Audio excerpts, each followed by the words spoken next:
పిఠాపురం పుర పెద్దలకు, అన్నదమ్ములకు, మా ఆడపడుచులకు, తల్లులకు, అక్క చెల్లెలకు, యువతులకు హృదయపూర్వక నమస్కారం. మా జనసేన నాయకులందరికీ, పిఠాపురం నియోజకవర్గ నాయకులందరికీ, రాష్ట్రం నుంచి వచ్చిన జనసేన నాయకులందరికీ, నాతో పాటు వేదికని పంచుకున్న కూటమి విజయానికి తోడ్పడ్డ భారతీయ జనతా పార్టీ నాయకులకు, కృష్ణరాజు గారికి, తెలుగుదేశం పార్టీ మాజీ ఎమ్మెల్యే, తెలుగుదేశం నాయకులు అహిర్నిశలు కష్టపడి కూటమి విజయానికి కారకులైన వర్మ గారికి, మీరందరి ఆశీస్సులతోటి ఈ రోజున పార్లమెంటులో జనసేన కూటమి తరపున జనసేన నుంచి గళం వినిపిస్తున్న ఉదయ్ శ్రీనివాస్ గారికి,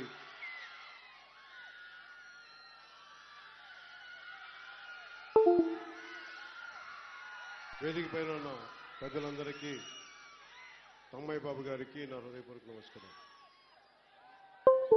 తుమ్మల బాబు గారికి నా హృదయపూర్వక నమస్కారం. అఖండ విజయంతో 2019లో ఇదే సెంటర్లో అప్పుడు మన జనసేన అభ్యర్థికి ఓటేయమని మిమ్మల్ని అభ్యర్థించాను. మీరు ఓట్లేసి నిలబెట్టారు. పార్టీ ఉనికిని చాటారు. 2019లో 2024కి మీరిచ్చిన బలం, పిఠాపురం ఇచ్చిన బలం దేశ రాజకీయాల్లోనే మాట్లాడుకునేలా చేసింది. పిఠాపురం ఇచ్చిన బలం,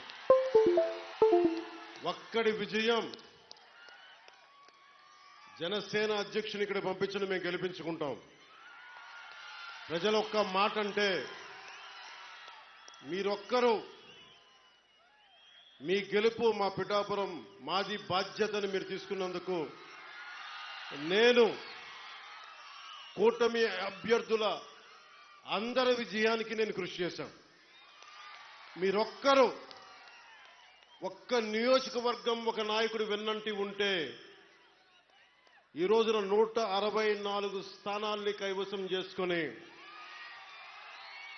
కన్నీ వీని ఎరుగని రీతిలో ఎన్ని దశాబ్దాల ఆంధ్రప్రదేశ్ రాజకీయ చరిత్రలో ఇంత ఘన విజయం ఎవరూ చూడలేదు. దానికి బీజాలు ఇక్కడి నుంచే పడ్డాయి, పిఠాపురం నుంచే పడ్డాయి.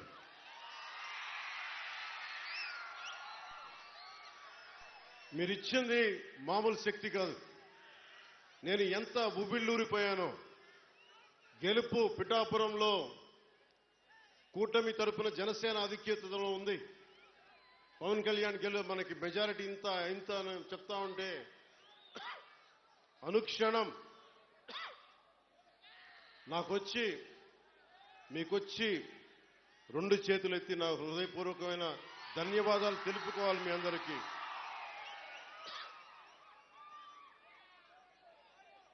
అనుక్షణం బుబిళ్ళూరని. కానీ నేను ఒక కూటమిని కీలకంగా భారతీయ జనతా పార్టీ అగ్రనాయకత్వంతో సంప్రదింపులు జరిపిన వాడిని, కూటమిని ముందుకు తీసుకెళ్లిన వాడిని కాబట్టి నాకు బాధ్యతలు ఎక్కువైపోయాయి. ఢిల్లీ వెళ్ళాను, అందరినీ తీసుకెళ్ళాం, అందరితో మాట్లాడాం. మనకి ఏమేం కావాలి, ఎలాంటి పరిస్థితుల్లో ఉన్నాం ఆ వివరించే పరిస్థితులతో పాటు నాకు నిజానికి చెప్పాలంటే నేను ఎమ్మెల్యేగా కూడా అసలు నేనేం అనుకోలే. నా కర్తవ్యం ఒకటే, తల్లి డొక్కా సీతమ్మ చనిపోయి ఏ పుణ్యలోకాల్లో ఉంది. కానీ ఆకలిని ఎవరన్నా తల్లి డొక్కా సీతమ్మ నాకు ఆకలేస్తుంది అన్నం పెట్టు అంటే అందరూ బయటకు వచ్చేవారు. ఆవిడొచ్చి ఆకలున్న ప్రతి కడుపు నింపేది. అదే స్ఫూర్తితోటి కష్టంలో ఉన్న మన సగటు మనిషికి నిలబడాలి అన్న తపన తప్ప దాంట్లో పదవులు వస్తాయా, అధికారం వస్తా నేనేం ఆశించలే. కానీ ఈ రోజున ఉప ముఖ్యమంత్రి ఇక్కడ ఎమ్మెల్యేగా గెలిపించడమే కాకుండా నేను కోరుకోని ఉప ముఖ్యమంత్రి స్థానాన్ని కూడా మీరు మనస్ఫూర్తిగా వచ్చినందుకు దానికి ఆ విజయాన్ని మీకే అంకితం చేస్తున్నాను. ఎమ్మెల్యేగా గెలిపించారు. మీరిచ్చిన స్ఫూర్తిని తీసుకొని పిఠాపురంలోనే పవన్ కళ్యాణ్ గెలిపించాలి అంటే జనసేన ఉన్న ప్రతి చోట మనం తీసుకున్న తక్కువ సీట్లే 100% గెలవాలి అని ఒక్క పిలుపునిస్తే భారతదేశంలో ఎన్ని స్థానాలు గెలుచుకున్నది ఎంత న్యూస్ అయిందో లేదో తెలియదు కానీ ఇన్ని దశాబ్దాలు 20 మన అసెంబ్లీ స్థానాలు 2 పార్లమెంట్లు 23 స్థానాలకి 23 స్థానాలు 100% స్ట్రైకింగ్ రేట్ 100% గెలుచుకోగలిగామంటే మీరు ఎంత బలంగా నిలబడ్డారో ఈ రోజున. దేశం మొత్తం ఒక చరిత్ర అయింది. భారతదేశపు రాజకీయ చరిత్రలో ఇలాంటి అద్భుతమైన విజయం ఎవరు చూడలా. అది ఇచ్చినందుకు జన సైనికులకి, ముందుగా వీర మహిళలకి, కూటమి నేతలందరికీ, కూటమి కార్యకర్తలందరికీ, అసలు జనసేన అనేది ఎందుకు మాట్లాడారంటే ముందుగా భయంతో ఉండిపోయాం. 2019 నుంచి 2024 వరకు భయంతో ఉండిపోయింది ఈ నేల. 5 కోట్ల మంది ప్రజలు కొద్ది మంది చేతిలో భయపడతారా? ఐపీఎస్లు, ఐఏఎస్లు, అధికార యంత్రాంగం భయపడిపోయే పరిస్థితుల్లో నేను బయటకు వచ్చి నిలబడితే, అన్నా నీతో పాటు మేము ఉన్నామని మా తల్లులు, మా అక్క చెల్లెలు, మా ఆడపడుచులు, మా వీర మహిళలు రౌడీలకు ఎదురొచ్చారు. కేసులు పెట్టించుకున్నారు. అటెంప్ట్ మర్డర్ కేసులు కూడా పెట్టేశారు. ఇక జన సైనికులు మబ్బుల్లో పరిగెత్తే పిడుగులు లాంటి జన సైనికుల గురించి చెప్పక్కర్లా. మీరు ధైర్యం ఇస్తే, కొత్త తరమే ఇంత పోటీ చేస్తున్నప్పుడు అనుభవం ఉన్న మన తరం ఎంత పోటీ చేయాలని తెలుగుదేశం నాయకులు బయటకు వచ్చారు. కేంద్రం మనకు అండగా ఉండి మనం ఎంకెంత బాగా పనిచేయాలని చెప్పి భారతీయ జనతా నాయకులు అందరం కలిపి ఈ రోజు వచ్చి 164 స్థానాల్ని బలంగా గెలుచుకొని, ఒకటే అన్నారు కదా మనల్ని, నువ్వు అసెంబ్లీలోకి ఎలా అడుగు పెడతావో మేము చూస్తాం.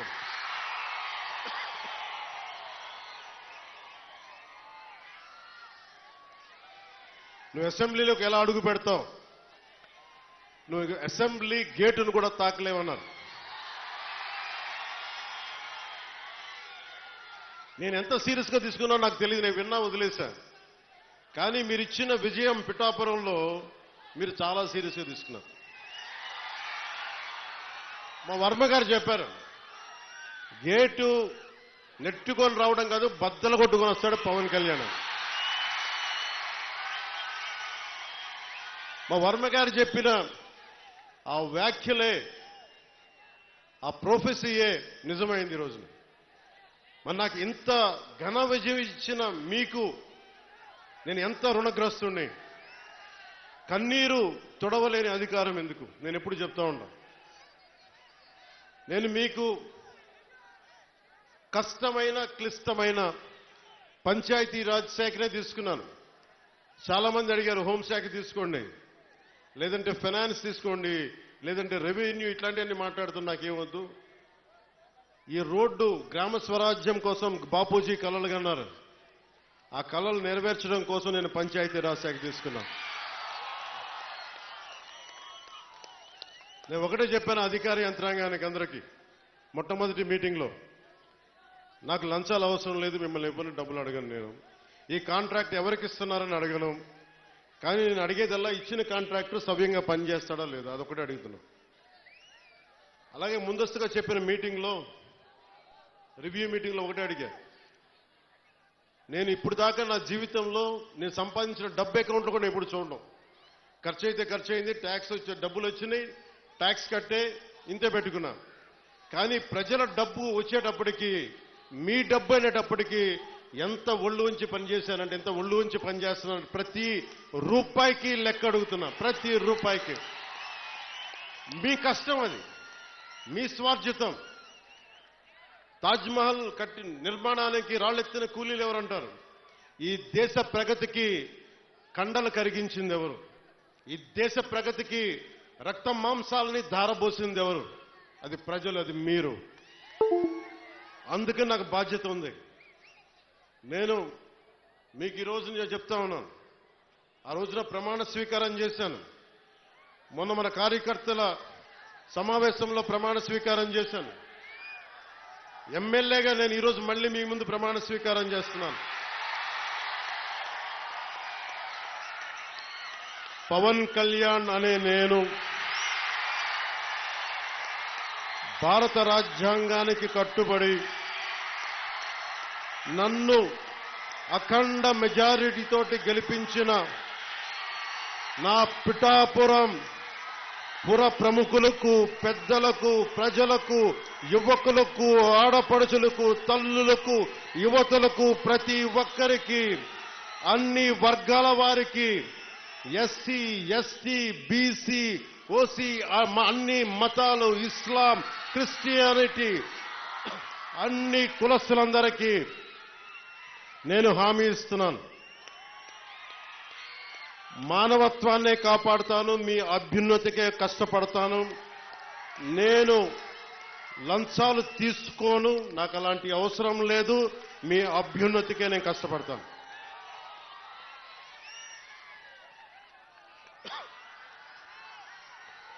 నేను చాలా రోజుల నుంచి మీకు చెప్తా ఉన్నా,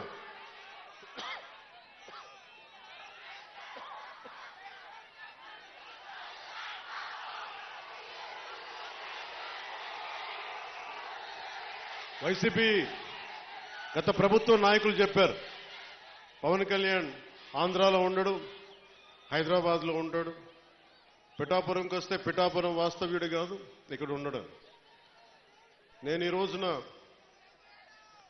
పిఠాపురం వాస్తవ్యుడిగా, సంపూర్ణ వాస్తవ్యుడిగా మారాను. ఎలా ఇందాకే ఒక రిజిస్ట్రేషన్ పేపర్ సంతకం పెట్టి ఒక 3 ఎకరాలు కొని ఇప్పుడే సంతకాలు పెట్టి వచ్చాను, రిజిస్ట్రేషన్ చేసి వచ్చాను. ఆ మాట చెప్పడానికి లేట్ అయింది రావడానికి. నాకు ఒక్కటే, నేను మీకు అండగా ఉండే వ్యక్తిని. నేను మీరు చూడండి, మీరు నాకు గుప్పిడంత గుండె బలం ఇస్తే నాకు, నేను హిమాలయ పర్వతాలనంత బలంతో, తేజస్సుతోటి మన కూటమికే అండగా, విజయానికే మేమందరం అండగా పనిచేస్తాం. మీరు ఇచ్చిన స్ఫూర్తి. మీరు యువత ప్రతిసారి నలిగిపోతా ఉన్నారు. మన వెళ్తా అన్నా మాకు ఉద్యోగాలు లేవు, ఐటీ పరిశ్రమలు తీసుకురా అన్నా, మాకు పరిశ్రమలు తీసుకురా. ఇందాకెళ్తే దారి పొడవునా మాకు నీళ్లు రావట్లేదు. పక్కనే కేంద్రం మనకి గ్రాండ్ పథకంతో వచ్చే నీటి పథకాలు ఉన్నా కానీ పక్కనే 50 అడుగులు కూడా లేని పక్కనే ఉన్న గ్రామానికి నీళ్లు రావట్లా. వీటి వెనక కావాల్సింది అధికార యంత్రాంగాన్ని కొంచెం ప్రేమగా మాట్లాడి, బాధ్యతగా మాట్లాడి, గౌరవంగా మాట్లాడే పనిచేసే నాయకత్వం కావాలి. నేను అధికారులకి, మన నాయకులందరికీ ఒకటి చెప్పాను, నేను ప్రభుత్వ ఉద్యోగి కొడుకుని, ప్రభుత్వ ఉద్యోగులకి మేము గౌరవిస్తాం. నాయకులందరికీ చెప్పాను, మీరు ఎమ్మెల్యేలుగా గెలిచి అధికార యంత్రాంగం మీద జులుం ప్రదర్శిస్తే మటుకు క్రమశిక్షణ చర్యలు ఉంటాయి. అధికారులకి చాలా చాలా గౌరవం ఇవ్వండి. ఒకవేళ తప్పేదైనా ఉంటే అది మాట్లాడే విధానం వేరే ఉంటుంది. కానీ మీరు గత ప్రభుత్వం నాయకుల్లాగా దౌర్జన్యపూరితంగా బెదిరిస్తే పార్టీ పరంగా క్రమశిక్షణ చర్యలు ఉంటాయని చాలా రివ్యూ మీటింగ్లో చాలాసార్లు చెప్పాను నేను. ఎందుకంటే నోరు మంచిదైతే ఊరు మంచిది అవుద్దంటారు. నేను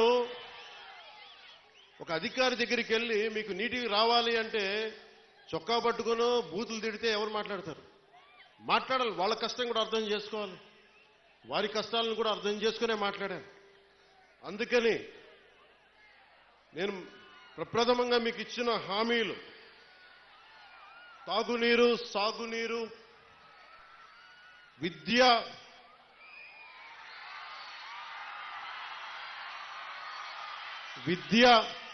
వైద్యం, ఉపాధి అవకాశాలు. ముఖ్యంగా తాగునీరుకు సంబంధించి కేంద్ర జల్ జీవన్ మిషన్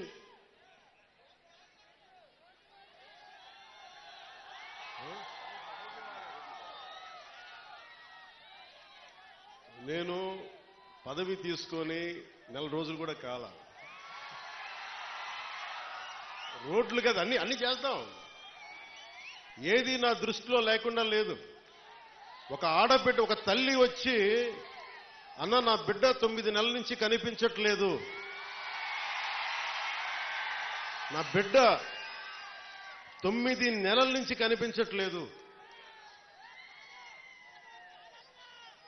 2 రోజులు దాటితేనే ఇంక దొరకదని చెప్తారు, మర్చిపోండి మీ బిడ్డనని చెప్తారు ఉన్నత పోలీసు అధికారులు. అలాంటిది 9 నెలలు అయిపోతే దొరుకుద్దా లేదా అనేది నా గుండె ఇలా కొట్టుకుంది. ఆ తల్లి ఏడుపు గుండె వేదన పెట్టేస్తుంది. వెంటనే దీనికి మన చైర్మన్ కేకే గారిని అడిగాను, మీరు వెళ్ళి వెంటనే తీసుకెళ్లి విజయవాడ మాచవరం సిఐ గారి దగ్గరికి వెళ్ళి మాట్లాడండి అంటే, కమిషనర్ గారితో మాట్లాడాను.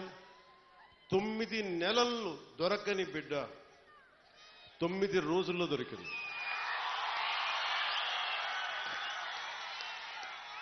నేను ఈ 9 రోజులు నవరాత్రులాగా అయిపోయినాయి నాకు. ఆ బిడ్డ దొరుకుద్దా లేదా తల్లిని ఒకటే వేడుకున్నా. తల్లి ఒక ఇంట్లో పెంచిన ఆడబిడ్డ ఎటు వెళ్ళిపోయిందో తెలియదు, ఆ బిడ్డ దొరికే వరకు చూడు తల్లి అని చెప్పి ప్రతిరోజు రాత్రి ప్రార్థించాడు.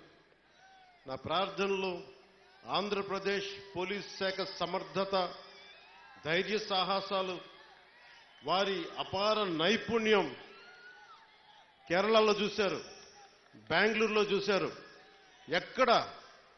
ఎక్కడ భీమవరం, ఎక్కడ విజయవాడ, ఎక్కడ జమ్మూ అండ్ కాశ్మీర్. ఆ బిడ్డ జమ్మూ అండ్ కాశ్మీర్లో దొరికింది. జమ్మూ అండ్ కాశ్మీర్ పోలీసు వెళ్ళి తీసుకొచ్చారు. ఇదే 30,000 మంది ఆడబిడ్డలు అదృశ్యం అయిపోతే ఒక్కరు మాట్లాడలే గత ప్రభుత్వం. మీరు ఎందుకు చెప్తున్నానంటే, మీరు పిఠాపురం పెద్దలు, యువత, సమస్త ప్రజానీకం, తల్లులు, ఆడపడుచులు ఒక్క వ్యక్తి వెంట మీరు నడిస్తే, మేమందరం కలిసి ఒక కూటమినే గెలిపిస్తే, మీరిచ్చిన బలం 9 నెలలు దొరకక, బిడ్డ దొరకక, ఆచూకీకి దొరకక, కడుపు ఉండలు జుట్టుకుపోయి పడుతున్న ఒక మాతృమూర్తికి మీరు ఆనందం కలిగించారు. మీరిచ్చిన నిలబడినందుకు మీకు జోహార్లు, మీకు మీ అందరికీ ధన్యవాదాలు.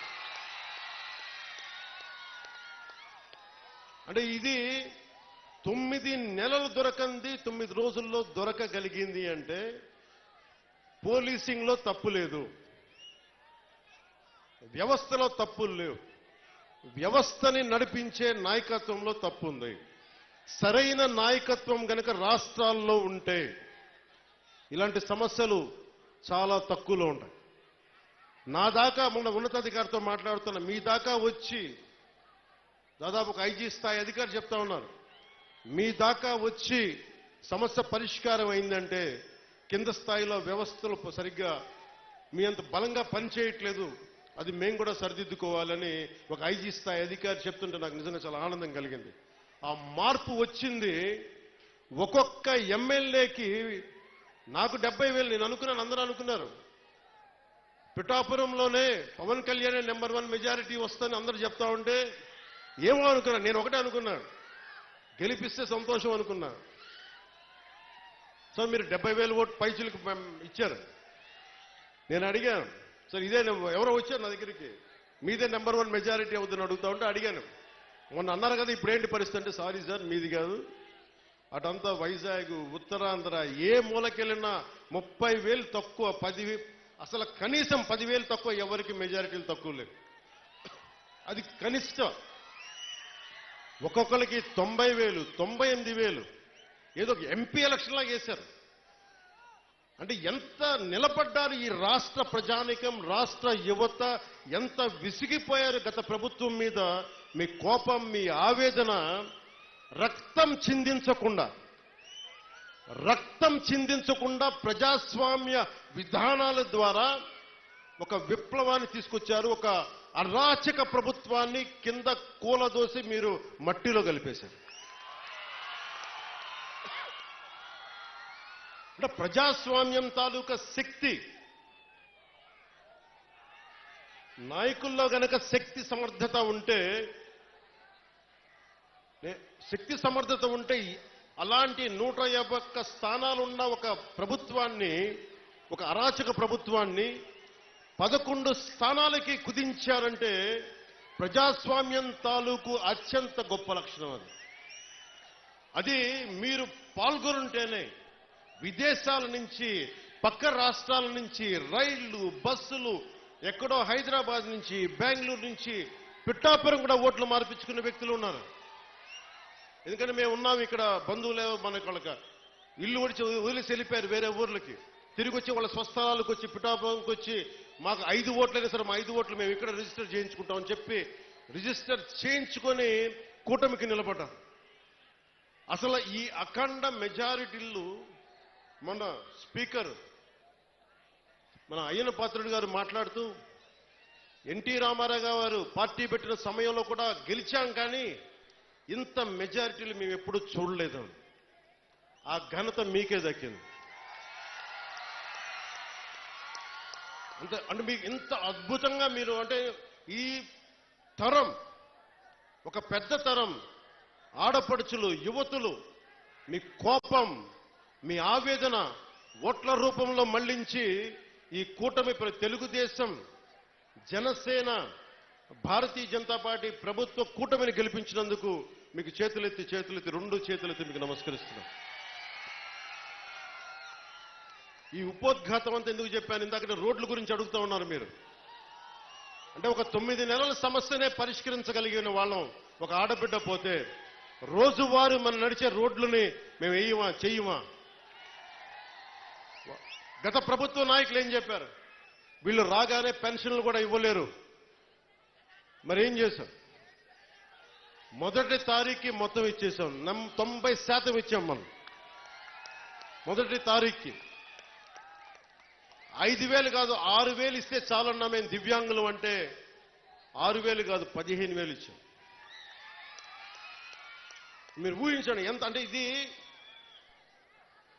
నేను ఎందుకు కూటమి అలయన్స్ అని ఎందుకు తపన పడేవాడిని అంటే, ఒక దేహానికి ఒక రక్తనాళం సరిపోదు, ఒక దేశానికి ఒక నది చాలదన్నట్టుగా ఈ రాష్ట్రానికి 5 కోట్ల మంది, రాష్ట్రానికి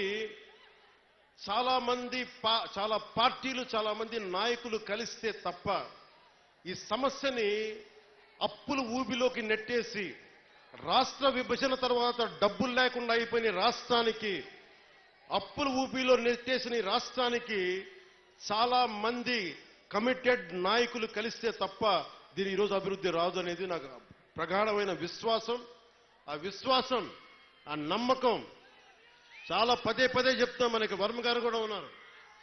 తెలుగుదేశం అధినాయకులు శ్రీ గౌరవ ముఖ్యమంత్రి శ్రీ నారా చంద్రబాబు నాయుడు గారు, ఆయన అపారమైన అనుభవం ఎందుకు కావాలని అడిగానంటే, మొదటి తారీఖుకి పెన్షన్లు రావాలి అంటే రాష్ట్ర ఆర్థిక లావాదేవీల్ని ఆయన అర్థం చేసుకున్నంత నేను కూడా అర్థం చేసుకోలేను. ఆయన సమర్థత కావాలి, ఆయన అనుభవం కావాలి. ఆయన్ని మేమందరం కలిపి వచ్చినందుకే ఆయన అనుభవమే ఈ రోజున మొదటి తారీఖు నేను గెలిపించగలిగాను, అందరినీ ముందుకు తీసుకురాగలిగా. అడ్మినిస్ట్రేటివ్ ఎక్స్పీరియన్స్ గౌరవ ముఖ్యమంత్రి శ్రీ నారా చంద్రబాబు నాయుడు గారికి ఉండటం, ఆయన దక్షత. మొదటి రోజు అందరికీ ఒక్క విలేజ్ వాలంటీర్ సహాయం లేకుండా, ఇది ఒక్క విలేజ్ వాలంటీర్స్ లేకపోతే మేము పథకాలు రావని చెప్పారు. మొత్తం ప్రభుత్వ శాఖనే వాడారు, అందరూ గ్రామ సచివాలయాలనే వాడారు. ఒక్కొక్క సచివాలయం నుంచి 10 మంది. మొత్తం తూర్పుగోదావరి జిల్లా, కాకినాడ జిల్లా నుంచి దాదాపు ఉన్న అన్ని సచివాలయం కొన్ని వేలాది మందిని కదిలించి ఒక్క పొద్దున 6 గంటలకు మొదలు పెడితే సాయంత్రం అయిపోయింది, మిగిలిన నెక్స్ట్ డే ఇచ్చేశారు. ఇలాంటి అనుభవం కావాలి. నా దగ్గరే ఉంది. చంద్రబాబు గారి దగ్గర అపారమైన అనుభవం ఉంది. నేను మనుషుల్ని కదపగలను, కలపగలను. అది ఒక అన్యాయం జరిగితే నేను గొంతెత్తి మీ పక్షాన పోరాటం చేయగలను. నేను నేర్చుకుంటాను. ఈ రోజున మొన్న పంచాయతీరాజ్ శాఖ వ్యవస్థ గురించి ఫైల్స్ చదువుతా ఉంటే ఒకటే అనిపించింది. శుభ్రంగా చిన్నప్పుడు డిగ్రీ పోస్ట్ గ్రాడ్యుయేషన్ చేసి చదివే తప్పుండేది కాదు అనుకున్నాను. అన్ని ఫైల్స్ చదువుతున్నాను రోజుకి. ఎప్పుడు నేను అకౌంట్స్ చూడాలి, నా పర్సనల్ అకౌంట్స్, మీ పబ్లిక్ అకౌంట్స్ కోసం నేను చూస్తా ఉన్నాను. మీకు రోడ్లు కానీ మాకు కొద్దిగా సమయం ఇవ్వండి. మీకు సింపుల్గా చెప్తున్నాను. మనకి 54 పంచాయతీలు కదా, మనకి 53. మన పిఠాపురంలోనే 54 పంచాయతీలు. 54 పంచాయతీలకి ఈ రోజున సమస్య నిధులు లేవు. మనకి నిన్న రివ్యూ చేస్తా ఉంటే కాకినాడలో క్రయ విక్రయాలు, భూముల అమ్మకాలు, క్రయం విక్రయాలు ఉంటే మనం స్టాంప్ డ్యూటీ కడతాం. ఒక ఉదాహరణకు 1000 రూపాయలు స్టాంప్ డ్యూటీ కడితే దానికి కనీసం 2% దాంట్లో డబ్బులు మనకు రావాలి, పంచాయతీలకి రావాలి. పంచాయతీలకి డబ్బులు మన స్టేట్కి వెళ్తున్నాయి కానీ అక్కడి నుంచి రావట్లా. అందుకే పంచాయతీలో నిధులు మనకి కుళాయిలకి ఏదైనా కావాలన్నా నిధులు లేవు. ఏ మూల చూసినా నిధుల్ని అడ్డగోలుగా దారి మళ్లించేశారు. ఋషికొండ అనే ఒక ప్యాలెస్ కట్టడానికి 600 కోట్ల రూపాయలు వెచ్చించారు. ఎవరుంటారు అక్కడ? గెస్ట్ హౌస్ అంటారు, టూరిజం శాఖ గెస్ట్ హౌస్ అంటారు. సరే, సంతోషం, అది మీ సొంత ఇల్లు కాదని మీ ఆర్గ్యుమెంట్ కూడా నేను ఒప్పుకుంటున్నా. ఆ ఖర్చు అవసరమా? అదే ఖర్చు కనుక కనీసం ఒక 25 కోట్లు ఈ రోజున పిఠాపురం కానీ ఏ నియోజకవర్గంకి ఇచ్చినా రోడ్ల సమస్య తీరిపోయేది, నీటి సమస్య తీరిపోయేది. డబ్బుని ఎలా ఖర్చు పెడతాం? మీ ఇష్టారాజ్యంగా ఖర్చు పెట్టేస్తారా డబ్బు? 30 లక్షలతో ఎవడన్నా సరే బాత్టబ్ పెట్టుకుంటాడు. ఎవడన్నా నేనే పెట్టుకున్నాయని. ఇన్ని కోట్లు సంపాదించేవాడు నేనే పెట్టుకోను. మొన్న నా క్యాంప్ ఆఫీస్ తీసుకెళ్ళి మీకు చెప్పండి సార్ ఎలా చేయమంటారు ఉన్నతాధికారులు అడిగితే నాకు ఏం వద్దండి, ఒక్క ఫర్నిచర్ మీరు కొనొద్దు, ప్రభుత్వం డబ్బులు వేస్ట్ చేయొద్దు. ఎందుకు వేస్ట్ చేయొద్దన్నానంటే నేను కనుక ఒక 10,000 రూపాయలకి ఫర్నిచర్ కొంటే ఆ 10,000 రూపాయలు ఒక ఉద్యోగి జీతానికి వెళ్ళిపోతుంది. మన సెక్రటేరియట్ నుంచి నా దగ్గరకు వచ్చి మీరు అసెంబ్లీ సెషన్స్ వెళ్ళినందుకు దాదాపు మీకు 31,000 రూపాయలు మీకు రావాలి, సంతకాలు పెట్టండి అంటే, నేను నా పంచాయతీరాజ్ శాఖలో నిధులు లేవు, నేను అలా డబ్బులు తీసుకుంటా, నాకు వద్దు. నేను చదివిస్తున్నాను, దీన్ని రెలింక్విష్ చేస్తున్నా. 30,000 నేను వదిలేస్తే ఒక ప్రభుత్వ ఉద్యోగికో ఒక కానిస్టేబుల్కో జీతాలకు వెళ్ళిపోతుంది. అంటే ఇంత బాధ్యతగా ఉండాలి అని నేను ముందుకెళ్తున్నా. నా ముందున్న చాలా బాధ్యతలు ఇచ్చారు మీరు. ఇందాక సాగునీటి గురించి చెప్పాను. చాలాసార్లు వర్మ గారు, కృష్ణరాజు గారు, మన జనసేన నాయకులు అందరూ కూడా నా దృష్టికి తీసుకొచ్చింది ఏలేరు శుద్ధగడ్డ ఆధునీకరణ.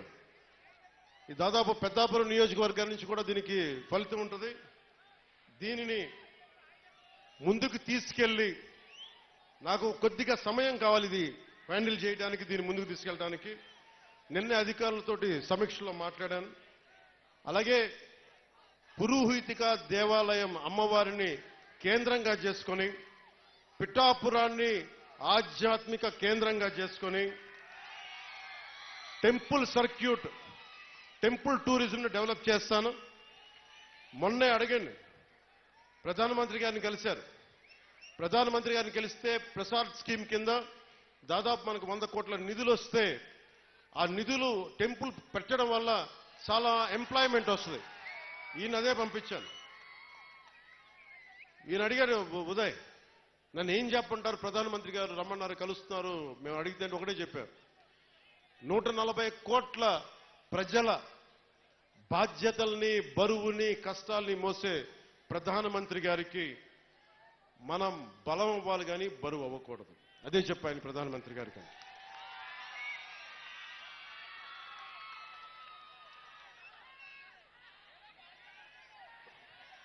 అలాగే మనకి పిఠాపురంలో సెరికల్చర్ ఉంది. ప్రతిసారి చిత్తూరు కానీ లేదంటే మనకి ఆ ముడిసరుక్కి మదనపల్లి హనుమాన్ జంక్షన్కి వెళ్లాల్సి వస్తుందని చెప్పి నా దృష్టిలో ఉంది. దానిని ఇక్కడే చేసే ఆప్టిమైజింగ్ సెంటర్, రీలింగ్ సెంటర్ని ఇక్కడే ఏర్పాటు చేస్తాం. దాని గురించి కూడా మాట్లాడుతా ఉన్నాం. అలాగే ఉత్పత్తిలో విత్తనాలు మరియు బహుళ పంటలకు సంబంధించిన చాలా డిమాండ్ ఉందని కాబట్టి ఇక్కడే విత్తన కేంద్రం ఏర్పాటు చేయాలి. దాని తగ్గ ఏర్పాట్ల గురించి కూడా అధికారులతో మాట్లాడుతూ ఉన్నాను. దుర్గాడ గ్రామంలో మాకు మిర్చిని కొట్టే థ్రాషింగ్ ఫ్లోర్ కావాలి అంటే దాన్ని కూడా ముందుకు తీసుకెళ్తా ఉన్నాం. గొల్లప్రోల్లో హార్టికల్ ఉద్యాన పంటలు ఎక్కువ, దానికి కోల్డ్ స్టోరేజ్ని మాట ఇచ్చాను, అది చేసి పెడతాను. ముఖ్యంగా మనకి ఈ పశువుల సంత ఉంది ఇక్కడ. అది నాకు తెలిసి ఈ రోజు నుండే ఆ పని మొదలవ్వాలి. ఎందుకంటే నిన్నే ఎగ్జిక్యూటివ్ మనకు ఆర్డర్ వచ్చింది, జీవో వచ్చింది, అది ప్రారంభించాం. అది నిన్నే అధికారులు వచ్చి నా దగ్గర చూపించారు. అలాగే మన ఉప్పాటి నుంచి వస్తా ఉంటే పొందాక కూడా కనిపించింది మన Kotagummam junction railway gate flyover. అందరు ఆగిపోతా ఉన్నా, నాకు బాధగా ఉంది. ఉదయ్కి ఒకటే చెప్పాను, నేను ఇప్పటిదాకా ప్రధానమంత్రి గారిని ఉప ముఖ్యమంత్రి స్థానం తర్వాత వెళ్ళి కలవలం. నేను ఆయన కలిసినప్పుడు మొట్టమొదటిగా అడిగేది మన కోటగుమ్మం జంక్షన్ రైల్వే గేట్కి ఒక ఫ్లైఓవర్ కావాలి. ఆల్రెడీ దాని గురించి పని మొదలు పెట్టేశాను. నేను అడిగింది ఏంటంటే ఎంతకాలం పడద్దని అడిగాను. సంవత్సరంన్నర, సంవత్సరం 8 నెలలు కాదు, నాకు సంవత్సరం లోపు అయిపోయేలాగా ఏం జరగాలో చెప్పండి, ఎవరిని కదిలించాలో చెప్పండి, కేంద్రం ఢిల్లీకి వెళ్తే ఎవరితో మాట్లాడాలో చెప్పండి, నేను మాట్లాడతాను, డబ్బులు తీసుకొస్తాం. ఇది మీరు అనుకున్న దానికంటే కూడా చాలా తొందరగా కోటగుమ్మం రైల్వే జంక్షన్ ని మీకు ట్రాఫిక్ అంతరాయం లేకుండా వచ్చే బాధ్యత మేము తీసుకుంటాం, అది చేసి పెడతాను. అలాగే ఆసుపత్రి, మన కమ్యూనిటీ హెల్త్ సెంటర్ ఉంది, పొద్దునే పని మొదలు పెట్టాం. ఇది చాలా తక్కువ కాలంలోనే ఒక సూపర్ స్పెషాలిటీ హాస్పిటల్ గా దీన్ని తీర్చిదిద్దుతాం. మల్టీ స్టోరీడ్ బిల్డింగ్ వచ్చేలాగా ప్రతిసారి కాకినాడ కేజీఏ కాకుండా, అపోలో కాకుండా ప్రభుత్వం నిర్వహించే సమర్థవంతమైన మనకి ఈ మల్టీ స్పెషాలిటీ హాస్పిటల్ని తీసుకొస్తాను.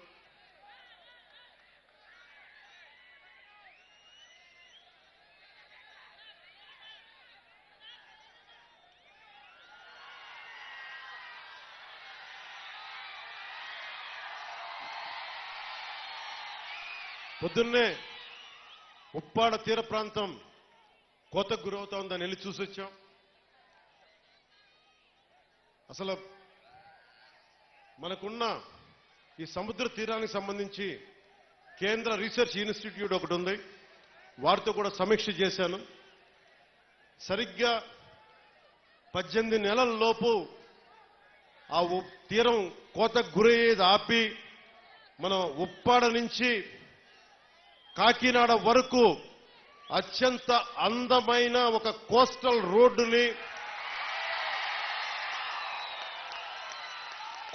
రోడ్డుతో పాటు సముద్ర కోతని ఆపడమే కాకుండా అక్కడ చాలా అద్భుతంగా టూరిజంని డెవలప్ చేసి సాయంత్రాల పూట మీరు వెళ్ళి కూర్చోవాలంటే అక్కడ కూర్చునేలాగా, యువత ఆడుకోవాలంటే ఆడుకునే క్రీడలకు సంబంధించినవి కానీ, దానిని టూరిజంగా చేస్తే ఏమవుతుందంటే సర్వీస్ సెక్టర్ డెవలప్ అవుద్ది, యువతకి వేరే ఊర్లకు వెళ్లకుండా ఇక్కడే ఉపాధి అవకాశాలు వచ్చేలాగా ఆ మొత్తం 11 నుంచి 13 కిలోమీటర్ల తీర ప్రాంతం అది. ఆ తీర ప్రాంతంలో దాదాపు వేలాది ఉద్యోగాలు వచ్చేలాగా ఒక ప్రణాళిక చేస్తున్నాం. అది ఆల్రెడీ మాట్లాడా. దానికి సంబంధించిన మాస్టర్ ప్లాన్ ఎప్పుడైతే మీరు పిఠాపురంలో నన్ను నుంచో పెట్టారో నేను ఆ రోజు నుంచే మొదలు పెట్టాను, వారితోనే మాట్లాడా. దానికి సంబంధించి రాష్ట్రానికే సంబంధించి అసలు ఉప్పాడ తీర ప్రాంతానికి సంబంధించి ఆ ప్రణాళిక ఈ వచ్చే వారం సోమవారంలో కానీ మంగళవారం కానీ దాని డాక్యుమెంట్ ఒకటి రిలీజ్ చేస్తాం. ఇది ఎందుకు చెప్తున్నానంటే నేను ఇక్కడికి రాలేదు గెలిచిన తర్వాత వెంటనే ఎంత పని చేశానో చెప్పడానికి ఇదంతా చెప్తున్నా. అలాగే నేను ఈ రోజున ఎంత తపన పడుతున్నారంటే కాకినాడ SEZలో మన పిఠాపురం 8,000 ఎకరాలు ఉంది. ఇక్కడ పరిశ్రమలు రావాలి. మన భూములు మనకి SEZ నిర్వాహకులకు ఇచ్చాం. అలాగే సమస్యలు ఉన్నాయి, కొన్ని భూములు కోల్పోయారు. వారికి కూడా ఈరోజు నేను ఉప ముఖ్యమంత్రి హోదాలో ఉండి మీకు చెప్తున్నాను, మీ సమస్యకి ఒక సరైన పరిష్కారం వెతికే దిశగా నేను మీతో చర్చలు జరుపుతా ఉన్నాను. చర్చలు జరిపి మీకు పరిష్కారం వెతికి ఆ పరిశ్రమలో యువతకి ఉపాధి వచ్చే పరిశ్రమలను తీసుకొచ్చే బాధ్యత మన కూటమి ప్రభుత్వం తీసుకుంటుంది. మీరు ఎవరెవరినో నమ్మారు.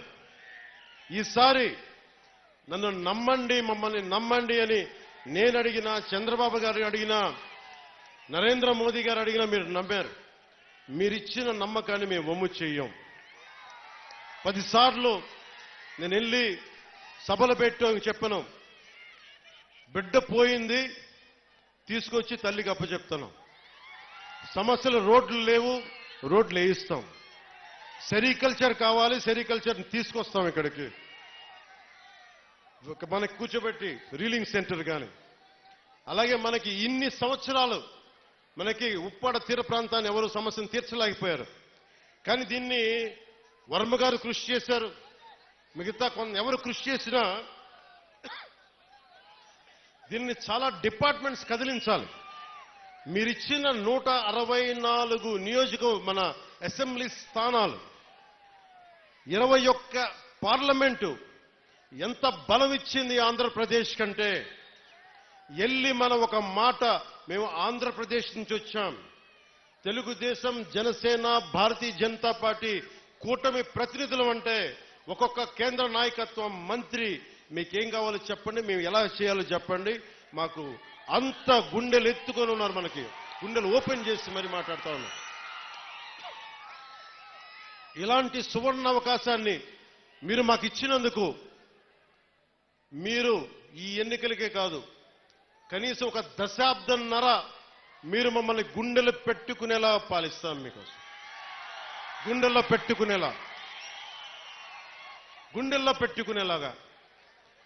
ఒకసారి కొన్ని సమస్యలు అడుగుతున్నారు, అన్న మాకు ఐటీ పరిశ్రమ కావాలి, అన్న మాకు రోడ్లు వేసేయాలి, అన్న మాకు ఈ సమస్యలు ఉన్నాయంటే ఒకటే చెప్పారు, ఇది నేను అల్లావుద్దీన్ అద్భుత దీపం కాదు, రాగానే భూతం వచ్చి జీ హుజూర్ ఏం చేయమంటామంటే అవి తీసుకురాని చిటికేస్తే రావు పనులు.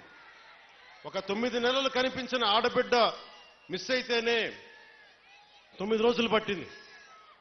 అలాంటిది ఇన్ని సమస్యలకి, ఇన్ని కోట్ల మంది సమస్యలకి మా అందరికీ కొంచెం సమయం కావాలి.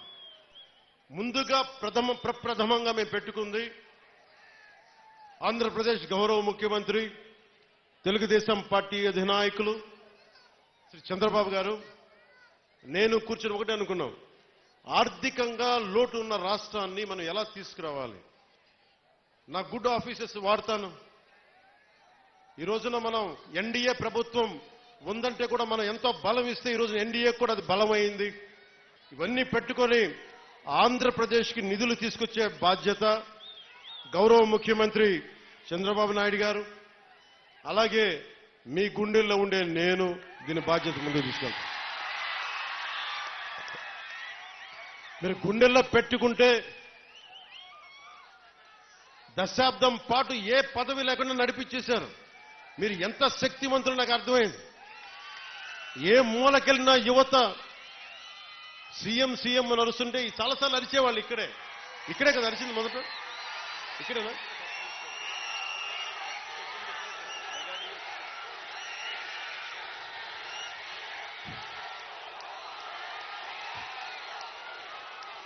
అంతకుముందు అరిచారు కానీ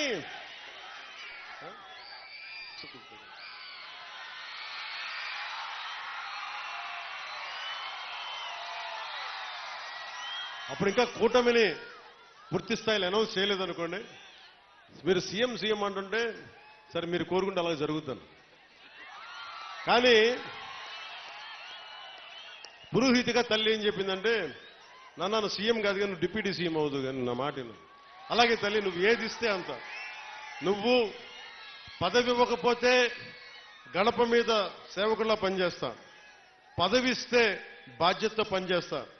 అది నువ్వు ఎమ్మెల్యేగా నుంచోబెట్టు, కార్యకర్తగా నుంచోబెట్టు, లేదంటే నీకు ఒక ఏం చేయమంటావు తల్లిది. నేను తల్లికి పాదాల దగ్గర ఉండేవాడిని. తల్లి ఏ బాధ్యత చెప్తే ఆ బాధ్యత నెరవేరుస్తాను. అలాంటి మీ శక్తి ఈ రోజున మీరు అనుకున్న శక్తి డిప్యూటీ సీఎంగా చేసింది. ఇది అందరూ అడుగుతున్నారు, ఎలా ఉంది డిప్యూటీ సీఎం అయితే. నాకు రెండు తెలియదు. నాకు అపజయం తెలియదు, విజయం తెలియదు. అలాగే నాకు పదవి ఉన్నప్పుడు ఎలా ఉంటుందో తెలియదు, పదవి లేనప్పుడు ఎలా ఉంటుంది. నేను అన్నిట్లో ఎప్పుడు సామాన్యంగానే ఉంటాను. పదవి లేనప్పుడు రాజాలాగే ఉన్నా, పదవి ఉన్నప్పుడు కూడా రాజాలాగే ఉన్నా. ఎందుకు ఆ మాట అన్నాను మీ గుండెల్లో అంటే, ఏ రాజ్యాంగం రాసింది, ఏ రాజ్యాంగం రాసింది ఒక వ్యక్తిని మీ గుండెల మీద పచ్చబట్టు పొడిపించుకోమని? ఏ రాజ్యాంగం రాసింది ఒక ఆడబిడ్డ అన్నా అని ప్రేమగా పిలిచే పదం ఆత్మీయత? ఏ రాజ్యాంగం రాసింది ఒక తల్లొచ్చి నాన్న నా కొడుక అని చెప్పి ఆప్యాయతగా మాట్లాడేది? నా ఆయుష్ పోసుకొని కూడా నువ్వు చల్లగా ఉండని చెప్పి పెద్దలు మాట్లాడే ఏ రాజ్యాంగం రాసిచ్చింది? అందుకే అన్న, రాజ్యాంగ పదవులు ఈరోజు ఉన్నాయి, గౌరవిస్తా. ఇందాక నుంచి మాట్లాడుతున్నా, గుర్తుంది, చంపేస్తున్నాను నన్ను. పిలిపిస్తాను, మీ అందరిని పిలిపిస్తాను. మీకు ఏ రాజ్యాంగ పదవుల్ని ఇచ్చిన పదవుల్ని గౌరవిస్తాను. కానీ మీ గుండెల్లో ఇచ్చిన ఈ స్థానం, నన్ను మీ గుండెల్లో పెట్టుకున్న ఈ స్థానం కడ వరకు, ఆఖరి శ్వాస వరకు, తల్లి జగజ్జననిలో ఐక్యమయ్యే వరకు నేను మీకు రుణపడి ఉంటాను. పిఠాపురం ఎప్పుడు నేను పోటీ చేయాలి ఎప్పుడు అనుకోలే. నేను దత్తాత్రేయుడు ఆరాధించేవాడిని, దత్తాత్రేయ పరంపరలో ఆరాధించేవాడిని. 2001లో 1995లోనూ అనుకుంటా శ్రీపాద శ్రీవల్లభుడు చరిత్ర చూశాను, చదివి ఒకటే కోరుకున్నా, ఎప్పుడన్నా పిఠాపురం వెళ్ళాలి, శ్రీపాద శ్రీవల్లభుని దర్శించుకోవాలని అనుకునేవాడిని. కానీ నాకు ఎన్ని సంవత్సరాలు ప్రయత్నం చేసినా నాకు కుదిరేది కాదు. పిఠాపురంకి 2014లో వచ్చాను, 2019లో వచ్చాను. ఎమ్మెల్యేగా పోటీ చేస్తే తప్ప శ్రీపాద శ్రీవల్లభుడు దాని దగ్గరికి తీసుకురాలి. అలాంటి శ్రీపాద శ్రీవల్లభుడు సాక్షిగా మీ అందరికీ నేను రుణపడి ఉంటాను. నేను మీకు రుణగ్రస్తుడిని. మిమ్మల్ని మీ సమస్యల్ని మా గుండెల్లో పెట్టుకుంటాం. మేము ఒక్కరం కాదు, ఇక్కడ పెద్దలు వర్మ గారు ఉన్నారు, యువ నాయకులు కృష్ణరాజు గారు ఉన్నారు, జనసేనకి ముందుండి నడిపిస్తున్న జనసేన నాయకులందరూ పేరు పేరున ఉన్నారు. మనకి మర్రెడ్డి శ్రీనివాస్ గారు ఉన్నారు, వీర మహిళలు ఉన్నారు, ప్రతి మండలానికి చెందిన నాయకులు ఉన్నారు. మేమందరం సమిష్టిగా, అలాగే ఉదయ్ శ్రీనివాస్ ఎంపీగా ఉన్నారు. మేమందరం సమిష్టిగా పనిచేసి ఈ 5 సంవత్సరాలు అయిపోయే లోపు మళ్ళీ కూటమి గెలుపు 29 కాదు 28కే పోటీ చేయడం కూడా వేస్ట్ అనిపించుకోలేదు. అంత అభివృద్ధిని చేసి పెడతాం, అంత పని చేసి పెడతాం, అంత బలంగా పనిచేస్తాం. నాకు కొన్ని సమస్యలుంటే, కొన్ని చేయలేని పరిస్థితులు మీ దగ్గరికి వచ్చి జవాబుదారీతనంతో ఉన్న వ్యక్తిగా నేను మీకు చెప్తాను, ఈ పని అనుకున్నాం, ఈ పని ఎట్లా అవుతుంది, ఎప్పటికప్పుడు దాని ప్రోగ్రెస్ మీకు తెలియజేస్తా అని తెలియజేసుకుంటూ, నాకు విద్య, వైద్యం, ఉపాధి, సాగునీరు, తాగునీరు ఈ సమస్యలన్నింటికీ చాలా క్రమబద్ధమైన విధానాలతో ఒక ప్రణాళిక రూపొందించాం. దాన్ని ముందుకు తీసుకెళ్తామని తెలియజేసుకుంటూ, పిఠాపురంలో మీకు చెప్పాను ఇందాకే, సాయంత్రం రిజిస్టర్ చేశాను ల్యాండ్ అని. త్వరలోనే అక్కడ నా ఇల్లే కడతాను, ఆఫీస్ కూడా కడతాను, క్యాంప్ ఆఫీస్ ఇక్కడ కడతాను. 1 ఎకరం స్థలం, 1 ఎకరం 2 ఎకరాల స్థలం పార్టీ ఆఫీస్ ఈరోజు నాకు బాధగా ఉంది. రోడ్ల మీద ఉండిపోతా ఉన్నారు. జనసేన ఆఫీస్కి రావాలి అంటే ముందు వాకిళ్ళు తెరిచి ఉండాలి. అందుకే నాకు 2 ఎకరాల స్థలం పెట్టండి, ఎవరు వచ్చినా ముందుకు రావాలి. ఇలా ఉండాలి కనీసం. మా హక్కు ఇది జనసేన ఆఫీసు. చిన్న ఆఫీసులు అయిపోతే ఏమనిపిస్తే దూరం నుంచి ఉంటారు. ఇంత ప్రేమగా వచ్చిన మీకు గేట్లు తెరిచి జనసేన మిమ్మల్ని వచ్చి రా అని చెప్పేలాగే 1 ఎకరం 2 ఎకరాల స్థలం మీరు వచ్చి సాయంత్రాలు కూర్చున్నా నాకు ఇబ్బంది లేదు, మాట్లాడుకునే ఇబ్బంది లేదు, ఇలా రోజు మాట్లాడుకునే నాకు ఇబ్బంది లేదు. అలాగే చాలా మంది పిటిషన్స్తో వస్తూ ఉన్నారు. ఈరోజు ఒక 5 మందిని నేను అపాయింట్ చేశాను. ఇక్కడి నుంచి రాకముందే వారి చేత పిటిషన్లు తీసుకుంటా ఉన్నా. ప్రయారిటీ ఒకటే చెప్పాను, ఎవరైనా సరే మెడికల్ సంబంధించిన సమస్యలు వస్తే దాని ప్రయారిటీ తీసుకోండి. అలాగే లా అండ్ ఆర్డర్ సమస్య, ఎవరైనా కిడ్నాపింగ్లు జరిగినా దాడులు జరిగినా అది ప్రయారిటీ తీసుకోండి. అలాగే విద్యార్థులకి ఏదన్నా కష్టాలు ఏదైనా విద్యకు సంబంధించి ఉంటే అది ప్రయారిటీ తీసుకోండి. అలాగే యువతకి ఉపాధి అవకాశాలంటే ప్రభుత్వ ఉద్యోగాలు వచ్చే లోపు మన మద్దతుదారులు, మన తెలుగుదేశం నాయకులు ఉన్నారు, తెలుగుదేశం పార్టీ మద్దతుదారులు ఉన్నారు, కృష్ణరాజు గారు ఉన్నారు, వర్మ గారు ఉన్నారు. ఇవన్నీ కాకుండా కూటమికి నిలబడ్డ చాలా మంది పెద్దలు ఉన్నారు. వారందరి కంపెనీల్లో జాబ్ మేళా ఇక్కడే పెట్టుకుందాం. వారిని పిలిపిస్తాను. మన ఉదయ్ శ్రీనివాస్ ఉన్నారు. చాలా మంది ఢిల్లీ నుంచి పిలిపించి జనసేన ఆఫీస్లో యువతకి మీకు స్కిల్ ఉంటే వచ్చి మీరు జాబ్ మేళా ఇక్కడే పెడతారు. మీరు వచ్చి మీ సమర్థత ప్రతిభని బట్టి మీరు ఉద్యోగాలు ఇక్కడే సెలెక్ట్ అయ్యేలాగా, మీరు ఎన్నుకోబోయేలాగా బాధ్యత కూడా తీసుకుంటాం ప్రభుత్వ ఉద్యోగాలు వచ్చే లోపు. ఇలాంటివన్నీ ముందుకు తీసుకెళ్తున్నాం. నాకు కనీసం 1-2 నెలలు, 1 క్వార్టర్ సమయం కావాలంటే, కనీసం క్వార్టర్ అంటే గత ప్రభుత్వం క్వార్టర్ కాదు, బ్యాంక్ క్వార్టర్ అంటే 3 నెలలు.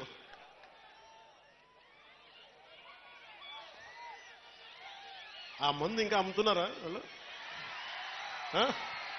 ఇంకా అమ్ముతున్నారు.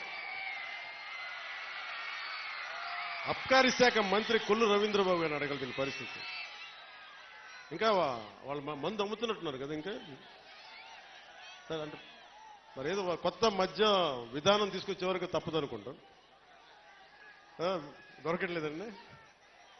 సరే, ఈ లోపు దయచేసి ఎవరన్నా తాగాలని మైండ్ సెట్తో ఉంటే దయచేసి దాన్ని ఆరోగ్యాలు కాపాడుకొని తాకండి. అదొకటి నా విన్నపం. అలాగే మీకు అందుబాటులో ఉండేలాగా నేను నిరంతరం రావడానికి ఒకేసారి నా మీద అందరం మీద పడిపోతే కష్టమైపోతుంది. అందుకని కొంచెం పెద్ద స్థలమే తీసుకున్నాను. మీరు రాకపోకలకి ఇబ్బంది లేకుండా ఉండేలాగా భారతదేశం మొత్తం జనసేన 21 సీట్లు గెలిస్తే భారతదేశం అంతా ఎలా చూసిందో పిఠాపురం అభివృద్ధి భారతదేశానికి ఒక మోడల్ లాగా అయ్యేలా. ఒక్కళ్ళు కాదు ఇక్కడ నేను ఒక్కనే కాదు, పెద్దల వర్మ గారు ఉన్నారు, కృష్ణరాజు గారు ఉన్నారు, ప్రతి మండలానికి ఉన్న మన జనసేన నాయకులు ఉన్నారు, ఇన్ఛార్జిగా బాధ్యతలు తీసుకున్న మర్రెడ్డి శ్రీనివాస్ గారు ఉన్నారు. మీరు దమ్ముండి ఇక్కడే పిఠాపురంలో వచ్చిన మెజారిటీతో ఈ అబ్బాయి గెలిచేశాడు. దాదాపు 70, ఇక్కడే 1,00,000 ఓట్లు వచ్చేసిన అబ్బాయికి. అండ్ ఇప్పుడు మనం జనసేన రికగ్నైజ్డ్ పొలిటికల్ పార్టీ. చాలా కష్టం, ఎన్ని దెబ్బలు, ఎన్ని ఆటుపోట్లు, ఇవన్నీ తట్టుకొని నిలబడ్డామంటే నా గురువు గారు ఒక ఆయన చెప్పారు, ఇక్కడున్న నా ఇస్లాం మత ధర్మాన్ని పాటించిన మా జన సైనికులు చెప్తా ఉన్నా, వెళ్ళి ఇక్కడ బంగారు పాపమ్మ దర్గా ఉంటుంది. నా గురువు సనాతన ధర్మాన్ని పాటించే గురువు ఆయన చెప్పింది ఎంత గొప్ప వ్యక్తి అంటే, ఆయన చెప్పింది వెళ్ళి అక్కడ బంగారు పాపమ్మ దర్గా ఉంటే దాన్ని దర్శించాం, అక్కడ చాలా శక్తి ఉంది, దండం పెట్టుకు వెళ్ళి ఆశీర్వాదాలు కావాలి అంటే నేను వెళ్ళి లోపలికి వెళ్ళి కూర్చుంటే నుంచున్నాను, ఇంతే ఉంది స్థలం. అపారమైన శక్తి ఉంది అక్కడ. ప్రశాంతత వచ్చింది, దీవెన వచ్చింది. అలాగే ఆంధ్ర బాప్టిస్ట్ చర్చ్కి వెళ్తే, మనకి వెనకాల ఉన్న ఆంధ్ర బాప్టిస్ట్ చర్చ్కి వెళ్తే చాలా అద్భుతమైన ప్రార్థనలతోటి ఆ క్రీస్తు సూక్తాలు మనకి స్తుతులతోటి ఆ ప్రార్థన జరిగినందుకు ఆ చర్చ్ ఫాదర్స్ అందరికీ కూడా, పెద్దలకి నా 2 చేతులెత్తి నేను వారికి నమస్కరిస్తున్నాను. నేను వారాహి తల్లి వ్రతం చేసిన ఇస్లాం ధర్మాన్ని గౌరవిస్తాను. నిన్న నా స్నేహితులతో చెప్తా ఉన్నా, బైబిల్లో మా టీచర్ అమ్మ చెప్పేది, శిరోమణి టీచర్ అని. ఆవిడ క్రిస్టియన్ ధర్మాన్ని పాటించే టీచర్. ఆవిడ చెప్పిన వాక్యాలు గుర్తుండిపోయినాయి. తనను తను తగ్గించుకున్నవాడు హెచ్చింపబడును అంటే నాకు ఇష్టం ఆ వాక్యం. అది పాటించాను అనుకుంటా. 60 సీట్ల పోటీ చేద్దాం అనుకుంటే లేదు, 40 చాలు. 40 కాదు అంటే సరే 35, 35 కూడా కాదు 25 కూడా కాదు 21 అంటే 21 మొత్తం గెలుపు దేశం మొత్తం మాట్లాడుకునేలా చేసింది. అంటే ఇది బైబిల్ సూక్తి గుర్తొచ్చింది. ఒక బైబిల్లో ఉన్న సూక్తి ఎంత గొప్పది అంటే, తనని తను తగ్గించుకుంటే హెచ్చింపబడతావంటే ఇంతకు మించిన సాక్ష్యం ఏం కావాలి? 21 స్థానాలకి నువ్వు పోటీ చేస్తే 100కి 100% గెలిచి దేశమంతా మాట్లాడుకునేలా చేసిందంటే ఆ బైబిల్ సూక్తి ఎంత గొప్పదో మా టీచర్కి, ఆ శిరోమణి టీచర్కి, ఆవిరికి నా పాదాభివందనాలు. ఆ తల్లి ఏ లోకాల్లో ఉంది. అలాగే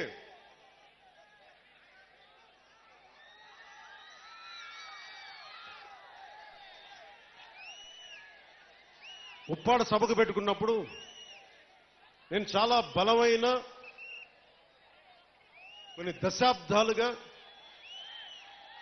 సనాతన ధర్మాన్ని గౌరవించే వ్యక్తిని, పాటించే వ్యక్తిని.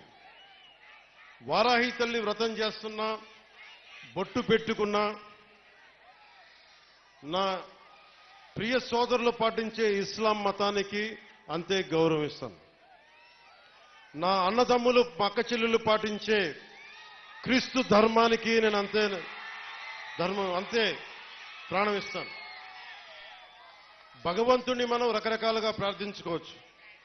ఒకరు అల్లా అనొచ్చు, నేను ఈశ్వరి, తల్లి, వారాహి అనొచ్చు, మీరు జీసస్ అనొచ్చు. అన్ని దారులు, భిన్నమైన దారులు ఒక దారికి చేరటానికి అని తెలియజేసుకుంటూ, సర్వ మతాలు సమ్మేళనం ఈ నేల తల్లికి, పిఠాపురం నేల తల్లికి మొక్కుతూ, మీ అందరికీ దారి పొడవుతా ఇక్కడ అభినందనలు పలికిన ప్రతి ఒక్కరికి, అన్ని మండలాల్లోని ప్రజలకి, 53, 54 పంచాయతీల ప్రజలకి, అన్ని మండలాల ప్రజలకి 2 చేతులెత్తి మీకు శిరస్సు వంచి నేను నమస్కరిస్తున్నాను. ఈ మేలు మర్చిపోలే, గుండెల్లో పెట్టుకుంటాం. మీరు గర్వించేలాగే పనిచేస్తాను, కష్టపడే పనిచేస్తాను.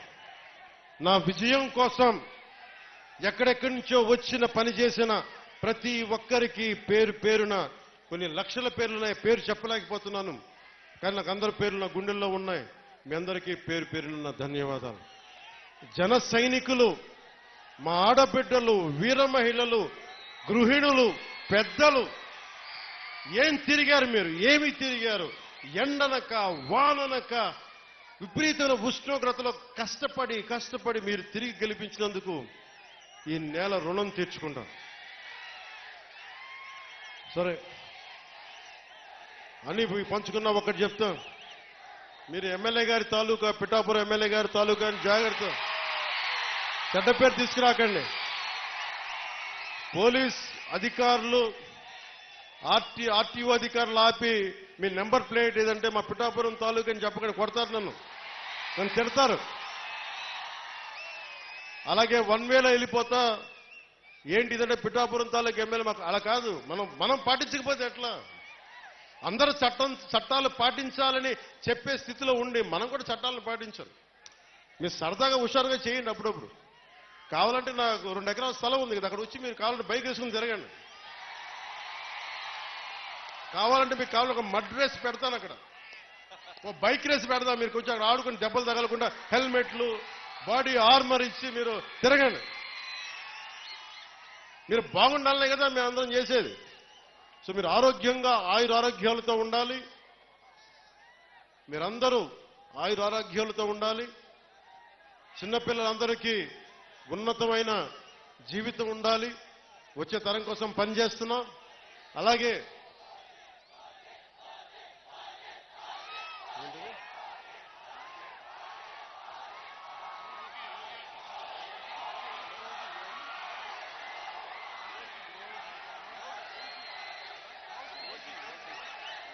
ఓజీయా సినిమాలు చేసే టైం ఉందంటారా? ఎలాగా మాట ఇచ్చాం కాబట్టి ముందు ఒక 3 నెలలు మీ కనీసం మీరు నన్ను తిట్టకూడదు, కనీసం ఒక్క రోడ్డు గుంతలు కూడా వేయలేదని తిట్టకూడదు కదా మీరు నన్ను.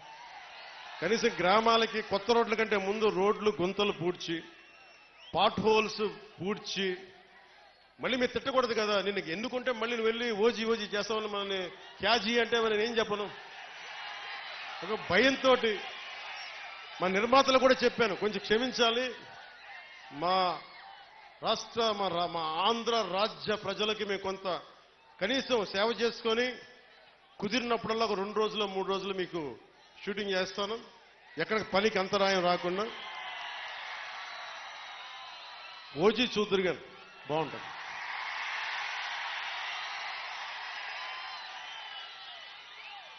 అలాగే మీరు చెప్తున్నా, దయచేసి మీరు మనం గెలిచాం కదా అని చెప్పి గత ప్రభుత్వ నాయకుల్ని కానీ వారి కార్యకర్తల్ని కానీ దయచేసి దాడులు కానీ ఇవన్నీ చేయకండి, వారిని హింసించకండి. కనీసం సోషల్ మీడియాలో పోస్టులు కూడా పెట్టకండి. వాళ్ళు చేసిన తప్పు మనం చేయదు ఎవరిని.